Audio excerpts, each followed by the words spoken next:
Bonjour et bienvenue sur ma chaîne YouTube, la chaîne dédiée à l'aromathérapie, au massage, au coaching et au développement personnel. Je suis ravi de vous retrouver dans cette nouvelle vidéo. N'oubliez pas de vous abonner juste ici et cliquer sur la notification pour ne rien louper de mes prochaines vidéos. Vous pouvez également me retrouver à www.naturacoach.fr. Je vous laisse l'adresse juste en bas du descriptif de cette vidéo. N'hésitez pas à cliquer pour me rejoindre dans mon cabinet. J'espère que ma nouvelle vidéo sur l'aromathérapie vétérinaire vous aura plu. Bien sûr, j'alimenterai cette nouvelle playlist régulièrement afin de vous prodiguer des meilleurs conseils en aromathérapie vétérinaire pour que vous puissiez soigner vos animaux de manière plus naturelle. Aujourd'hui, retour sur les huiles essentielles et je vais vous parler plus particulièrement d'une huile peu connue et peu utilisée, l'huile essentielle de petits grains de clémentinier. C'est une huile essentielle originaire de Corse, issue d'un hybride de la mandarine et de l'orange. Son nom latin, Citrus reticula blanco variété clémentine, est un arbre qui a été introduit en Corse en 1952 par un certain Don Philippe Simédei. C'est un des arbres les plus utilisés et les plus cultivés sur l'île de Beauté. Les feuilles du clémentinier sont ramassées à la fin mars après la récolte des fruits. Ces feuilles sont distillées donc à la vapeur d'eau pour produire la dite huile essentielle.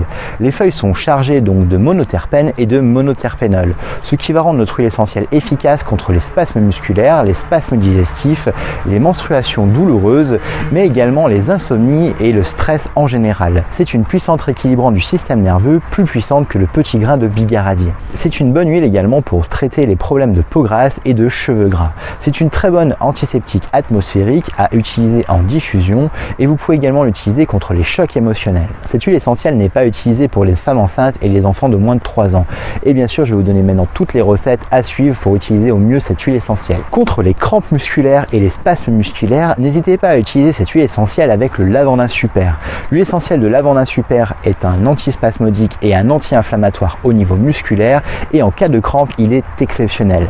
Vous pouvez donc la coupler avec l'huile essentielle de petits grains de clémentinier à raison d'une goutte de chaque en massage directement sur les zones musculaires douloureuses.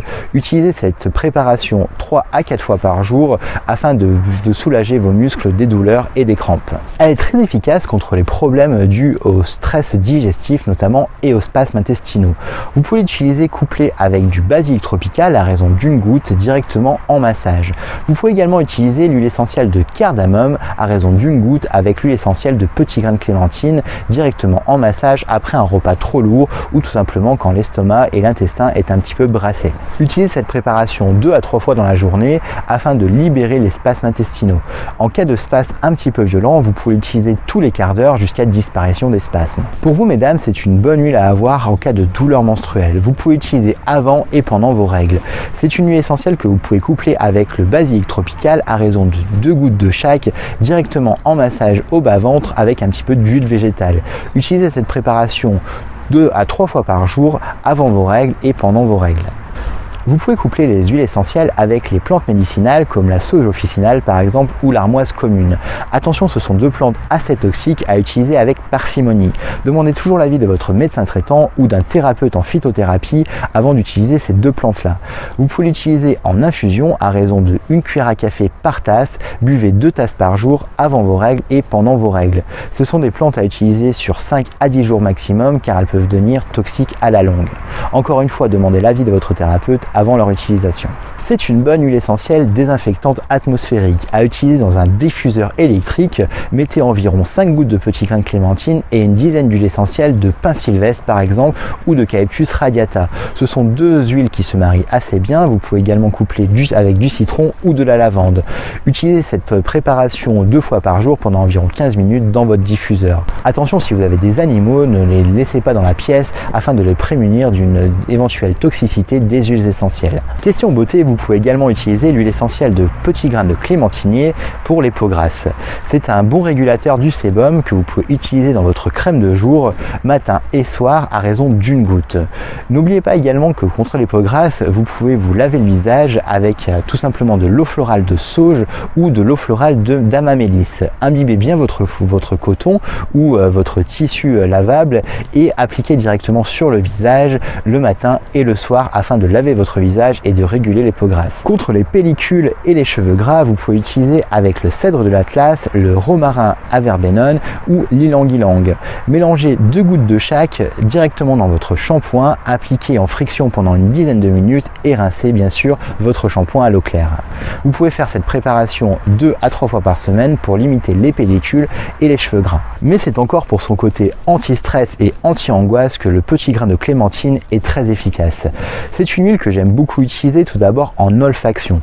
C'est une huile qui est assez verte et boisée et assez subtile car la clémentine vient quelques instants après avoir senti cette essence.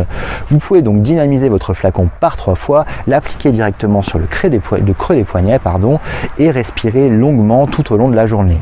Si le petit grain est parti, n'hésitez pas à remettre une goutte durant la journée. Vous pouvez également faire ce mélange sur un mouchoir afin de limiter l'angoisse, la pression et le stress. Respirez profondément votre mouchoir tout au long de la journée. En cas d'angoisse, vous pouvez également la respirer directement au flacon en prenant de longues inspirations et de longues expirations. Vous pouvez faire ça environ 6 à 7 fois afin de calmer votre mental et limiter l'angoisse tout simplement. C'est une bonne huile également contre les insomnies que vous pouvez coupler avec la mandarine verte et l'huile essentielle de marjolaine à coquille à raison de 1 goutte de chaque directement sur le plexus solaire ou sur la colonne vertébrale avant de vous endormir. Attention, l'huile essentielle de clémentinier, de petit grain de clémentinier, est très puissante, plus puissante que son homologue, le petit grain de bigarade.